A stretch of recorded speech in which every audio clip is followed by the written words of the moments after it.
Viewers, हम पढ़ रहे हैं कक्षा 9वीं गणित में अध्याय 14 के इम्पोर्टेंट क्वेश्चन। तो इसमें आज हम प्रश्न बैंकों का 8वां क्वेश्चन करेंगे। गणित की परीक्षा में 15 विद्यार्थियों ने 100 में से निम्नलिखित अंक प्राप्त किए। तो जो अंक प्राप्त किए, इन 15 विद्यार्थियों ने जो जो अंक प्राप्त किए वो यहाँ दे रखे हैं।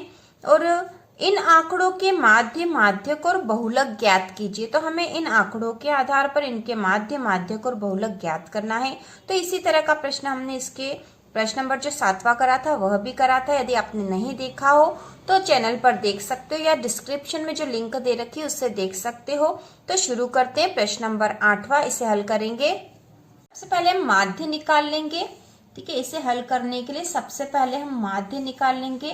तो माध्य का जो सूत्र होता है वह हमने पिछले सवाल में भी याद करा था।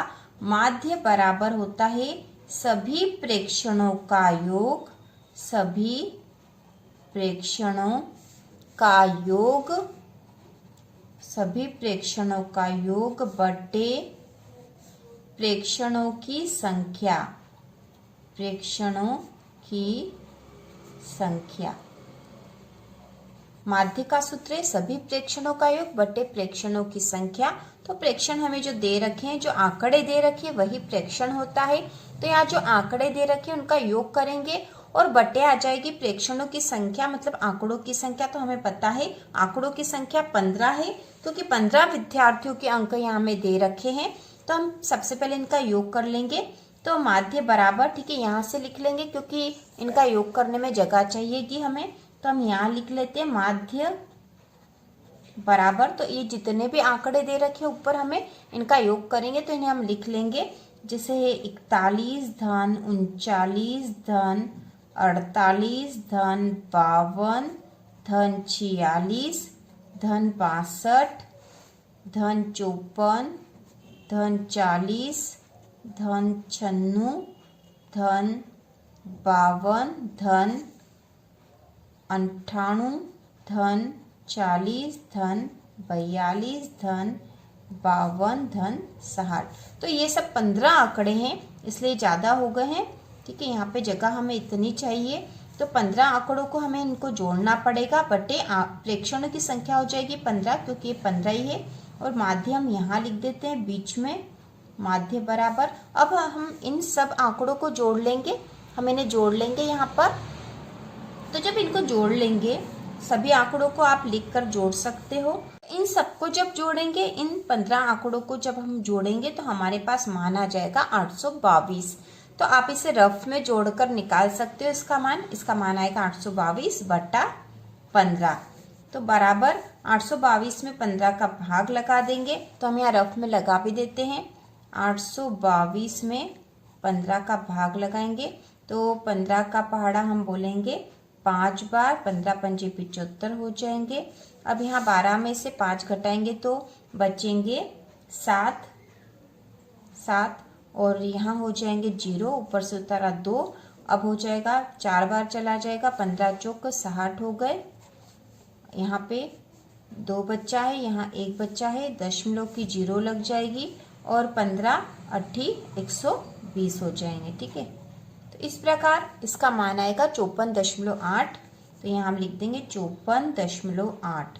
तो ये हमने माध्य निकाल लिया, हमारे माध्य का मान आ गया, माध्य आ गया 54.8।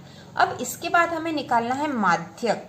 अब हम निकालेंगे माध्यक। तो माध्यक का सूत्र जो था हमने पिछले सवाल में भी देखा था। माध्यक का सूत्र था n/2 धन 1वां पद।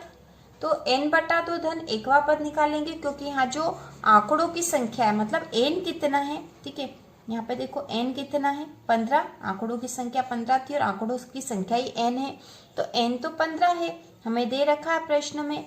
तो 15 जो है एक विषम संख्या है, 15 एक विषम संख्या, इसलिए माध्यक होगा n/2 धन 1वां पद। ठीक है, यह सूत्र लगेगा। और इस सूत्र को लगाने के लिए हमें जितने भी आंकड़े दे रखे उन्हें सबसे पहले आरोही क्रम में, मतलब बढ़ते क्रम में रखना पड़ेगा। तो हम यहाँ लिखेंगे आंकड़ों को बढ़ते क्रम में, आंकड़ों को बढ़ते क्रम में रखने पर। पहले हम बढ़ते क्रम में रख देंगे, फिर ये सूत्र लगा के और जो माध्यक आएगा वो निकाल लेंगे। तो बढ़ते क्रम में इसको रखेंगे तो सबसे पहले आ जाएगा इसमें 39, सबसे पहले 39, फिर 40, 41, 41, 42। आप आंकड़ों में से देख के इनको बढ़ते क्रम में जमा दोगे। 42 के बाद 46, 48, 52, फिर 52, फिर 52, फिर 54, 54 के बाद आ जाएगा यहाँ 60, फिर 60 और उसके बाद है 96 और फिर 98। तो इस प्रकार ये हमने आंकड़े बढ़ते क्रम में जमा दी हैं। अब हम निकाल लेंगे माध्यक। तो माध्यक है n/2 धन एकवा पद। तो हम फिर से लिख लेते हैं यहाँ पे माध्यक बराबर n/2 धन एक जो पद निकलेगा वह। तो यहाँ पे n कितना है हमें पता है, n है 15 धन 1/2। तो 15 और 1 हो गया 16/2। काट देंगे, 2 एकम 2, 2 अट्ठी 16 बराबर 8। मतलब हो जाएगा 8वां पद। ठीक है, 8वां पद आएगा यहाँ पर, आ जाएगा 8वां पद। हम यहाँ लिख देंगे 8वां पद बराबर। तो 8वां पद हमने जो इसको बढ़ते क्रम में जमा लिया है, इसके आधार पर हम 8वां पद निकालेंगे। तो यहाँ से होगा 1 2 3 4 5 6 7 8।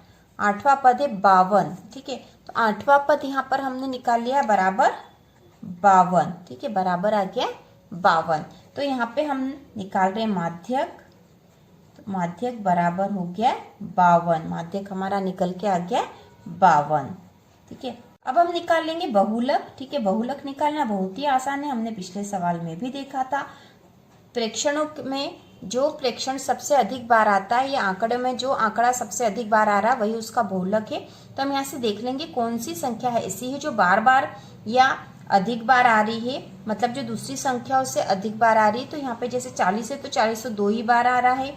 उसके बाद है 52, तो 52 3 बार आ रहा है। 60 2 बार आ रहा है, बाकी कोई संख्या बार बार नहीं आ रही। तो सबसे अधिक बार आया 52, तो बहुलक हो जाएगा यहाँ पर 52। हम लिख देंगे यहाँ 52। तो बहुलक आ गया है 52, बहुलक हो गया 52, माध्यक हो गया 52 और माध्य आ गया है 54.8। तो इस प्रकार हमारा सवाल हल हो चुका है। ठीक है, इसको हमने पूरा हल कर लिया। माध्य हमने निकाल लिया था 54.8। इसके बाद माध्यक और बहुलक भी निकाल लिए हैं। तो इस प्रकार कोई सा भी क्वेश्चन आए आप माध्यक और बहुलक निकाल सकते हो आसानी से। तो इसी प्रकार के और वीडियो देखने के लिए और वार्षिक परीक्षा के लिए चैनल को सब्सक्राइब कीजिए।